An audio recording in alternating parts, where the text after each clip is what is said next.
Hi everyone, my name is Karen, this is my channel RatherBeReading, and today I'm bringing to you my November mid-month wrap-up.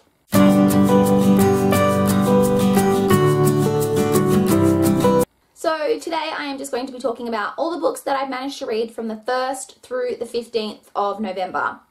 If you saw my TBR video, then you will know that I am hoping to get through a lot of books before the end of the year, and I did manage to read 11 books from the 1st through the 15th, but before you get too excited, 3 of those were children's books. But I still think 11, even with 3 of them being children's books, is like a good number, and I'm really happy that I managed to get that much read. So as I do have quite a few books to talk about, let's just jump straight in.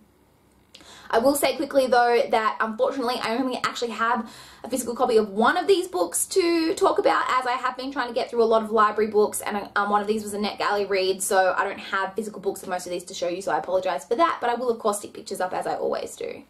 The first book that I finished at the start of November was House of Leaves by Mark Z. Danielewski.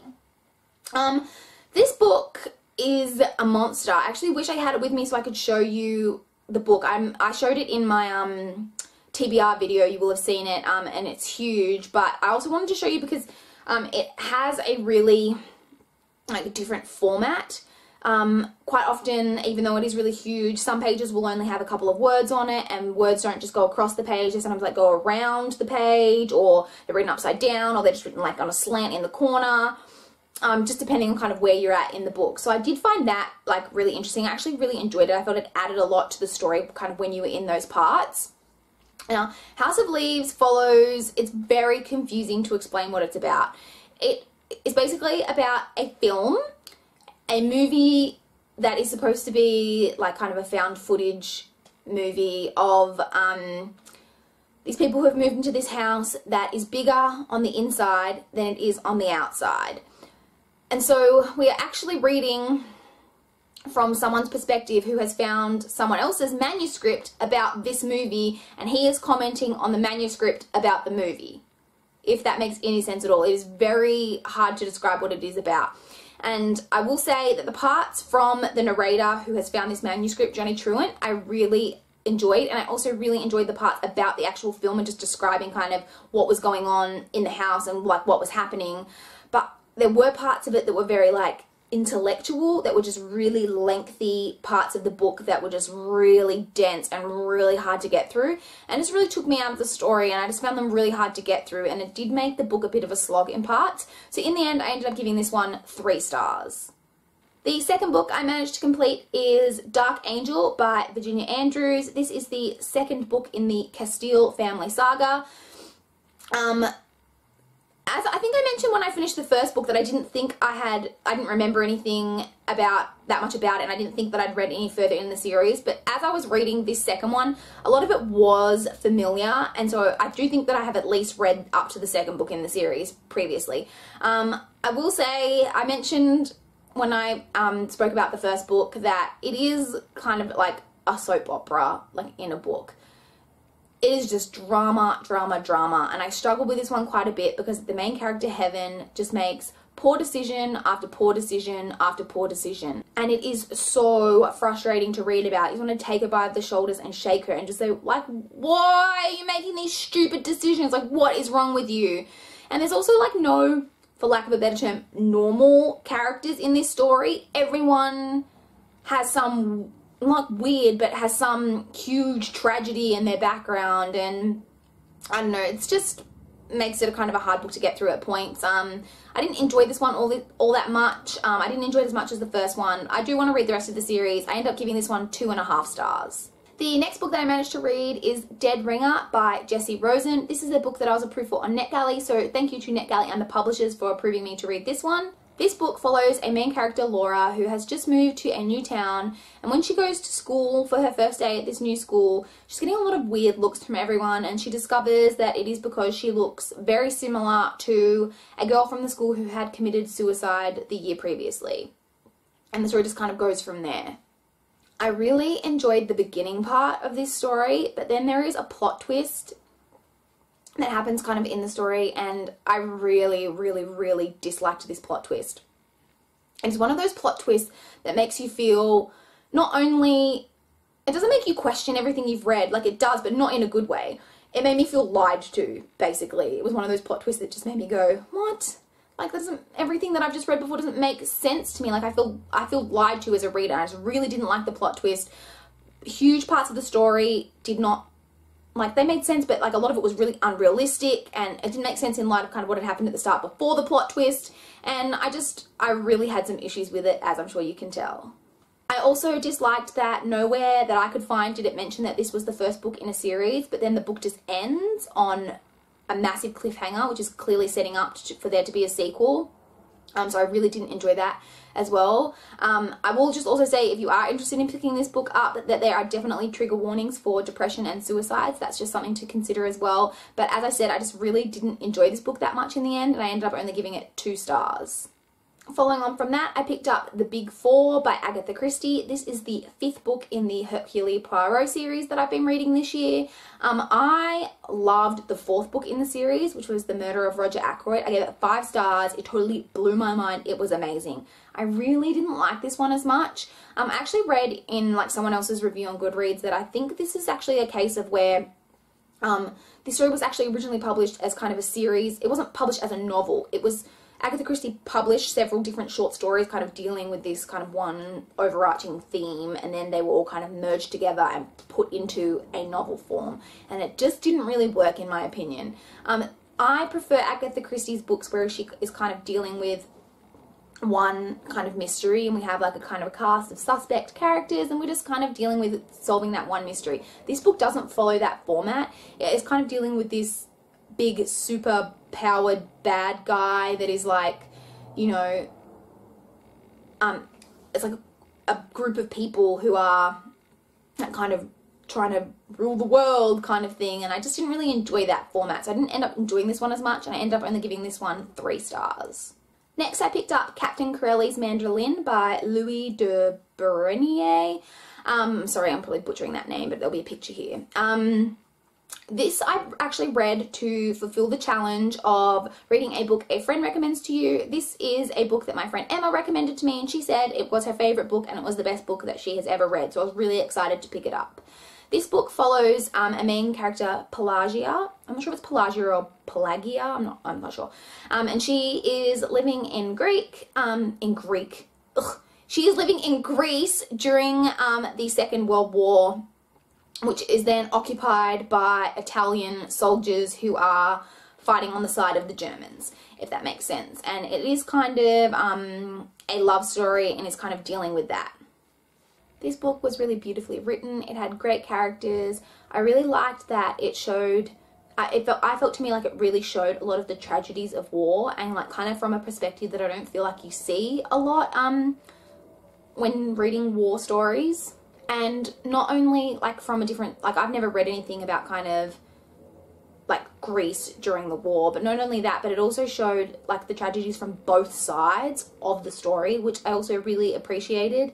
And you see that war really does affect everyone. It doesn't just affect the winners, it doesn't affect the losers, it affects everyone in many, many ways, and I really like enjoyed that as well. There is one part at the end of the book kind of to do with people not communicating, and that kind of being used as a bit of a, like, not as a plot device, but I just really hated that these two characters didn't communicate better. Like, it really bothered me. But overall, I did like enjoy the book, and as I said, it was really beautifully written, and in the end I ended up giving this one 4 stars. Next, I picked up Siege and Storm by Leigh Bardugo. This is the 2nd book in the Grisha trilogy, and oh my god, this is a brilliant sequel. This did not suffer from second book syndrome at all, in my opinion. I absolutely adored this sequel. Alina, the main character's like character arc, like her character progression in this book is on point. Oh, this book was so good. Not only did Alina have great character development, the Darkling had great character development. I loved kind of the whole stuff that's happening with the love interest in this. Like, I'm torn. I didn't know how to feel. I have no idea where the 3rd book is going. The ending of this book was amazing. I absolutely adored this, as I'm sure you can tell, and I definitely gave this one 5 stars. Check out this trilogy if you haven't already. The next book that I picked up is The Ghost of Raven Hill by Emily Rodda. This is the first book in a series which is referred to both as the Teen Power Inc. series and the Ravenhill Mystery series. It is an Australian series, a children's series, that follows a group of friends, 6 friends, who I'm not sure how old they are. I've actually read 3 of them so far this month, which you will be hearing about further to a bit later on, but it never mentions how old they are. It just says that they're in high school, but it is a children's series. And they form a little group together to do, they're basically just to do odd jobs. Like they'll just take any job, people can hire them to, like, you know, clean up their houses or babysit or walk their dogs or things like that, just to make extra money. But the series kind of follows them each time. It's them doing like some kind of job that leads them to some kind of danger or mystery and things like that. I really enjoyed the series growing up, and I wanted to revisit it now that I'm older, and I really did enjoy this first book in the series. It is just a really great children's series, in my opinion. It was exactly what I expected, exactly what I wanted, and so I ended up giving this one 4 stars. Next, I picked up The Juliet House by Charlene Harris. This is the 4th book in the Aurora Teagarden series, which I believe is a cozy mystery series. Like, I believe that's what it would be described as. I do enjoy this series, but there are things in this series that really, really annoy me, particularly in this book. It is described in the blurb of this book that she is attacked by an axe murder or something when she moves into this new house. That literally happens on page, here we go, let me check, I wrote it down for you, on page 183 in a 260 page book. That is 70% of the way into the book that happens when it was revealed in the synopsis. Why do authors do that? Like, this annoys, or authors or publishers, or whoever decides what goes in the blurb. Like, I hate it when they do that. I was just waiting. I thought this was going to happen near the beginning of the book and it was going to kind of kick off the mystery, and then it hadn't happened, and I was like, well, you know, I was just waiting for it to happen. Also, the beginning part of this novel doesn't deal with the mystery, like, at all. It is just literally her describing her life and her day-to-day life and kind of leading up to, like, this wedding, and I don't know, I had some real problems with this. I did still enjoy it, like, they are enjoyable reads, but I only gave this one 3 stars. The next book that I picked up is Dangerous Games by Tess Diamond. Now, this is a book that I was actually contacted by the author on Goodreads. She said that she'd seen a few of my reviews and would I be interested in reviewing this book for her. And I looked into it and it seemed like a book I might enjoy. So I said yes, and so she sent me a free digital copy to my Kindle for me to read and review. It was really exciting. This is the first time I've ever been contacted by an author to review one of their books. So it was just really exciting. And luckily for me, I did end up enjoying this book because I would have felt, I don't know, I would have reviewed it honestly, of course, but it would have been a bit awkward if the first time I was ever asked I hated the book, but I didn't, luckily, so that was good. This book follows a, I don't know if you'd call her retired, like she's young, but she's recently gotten out of the FBI due to things in her part, like a past case that didn't go well, and she is pulled back in by her mentor to deal with this case, which is dealing with a kidnap of a 13-year-old girl who is a senator's daughter. I did really enjoy this, as I said. I just thought the writing in this was actually really great. It was the kind of book that as I was reading it, I could really clearly visualize everything in my mind. Like, I could really see everything kind of playing out in front of me. Like, it felt like a movie, and I felt really connected to the main character of Maggie, like, right from the get-go. Like, basically from the first chapter, I was, like, invested in her, and I, you know, wanted her to do well and, you know, just do well. So, yeah, the writing, as I said, was really good. I also really enjoyed kind of the love interest, like, romance that's going on in this book. It wasn't heavy-handed, but you could really feel the chemistry between the 2 characters, and I really enjoyed that. I do feel like it could have been padded out a little bit more. This is a really short book, and I feel like it could have been padded a bit more. Not padded, but I feel like there could have been more given to us in this first book, because it is the first book in a series. Even just if it was like a few more details about this previous case that she'd worked on that kind of made her leave the FBI and things like that, although I am sure we are going to get more details on that in later books. And just a warning, if you do hate cliffhangers, this book does end like on a major cliffhanger, so that's just something to be aware of as well. But as I said, I did really enjoy this, and I ended up giving it 4 stars. The next book that I read is The Sorcerer's Apprentice by Emily Rodda. This is the second book in the Teen Power Inc. series that I mentioned before. This one follows the character of Tom. I don't think I mentioned before, but each book in the series follows a different member of the 6 teenagers in this little crew, and each book is told from a different person's perspective. And this one was told from Tom's perspective. I really enjoy Tom. I think he is one of my preferred characters to read from their perspective. From what I recall from my childhood, I do enjoy him. He is a really fun character, and yeah, I really enjoyed this one as well, and I also gave this one 4 stars. And the final book that I read from the 1st through the 15th was The Disappearing TV Star by Emily Rodda. This is the 3rd book in the Teen Power Inc. series. This one actually follows Rochelle, who I think is probably my least favourite narrator. I just don't love her perspective as much as I do some of the others. She's a bit more shallow, and I don't know, I just don't love her as much. And I didn't love this one as much as I enjoyed the first 2, so I only ended up giving this one 3.5 stars. But as I said, I'm loving this series and I'm really excited to be rereading it. So those are the 11 books that I managed to read for the first half of November. I would love to know if you guys have read any of these books, if you have any thoughts on them, or what you guys have been reading in November. I really hope that I can keep going with this kind of, you know, good reading for the rest of November and get a lot more read, not just in November, but through to December and even going on from there, because I just love getting a lot read. But yeah, I'd love to chat to you guys in the comments. Please like this video if you liked it. Give it me a thumbs up if you enjoyed this video. Please subscribe if you want to see more. But that's all I've got for this video today. Bye guys.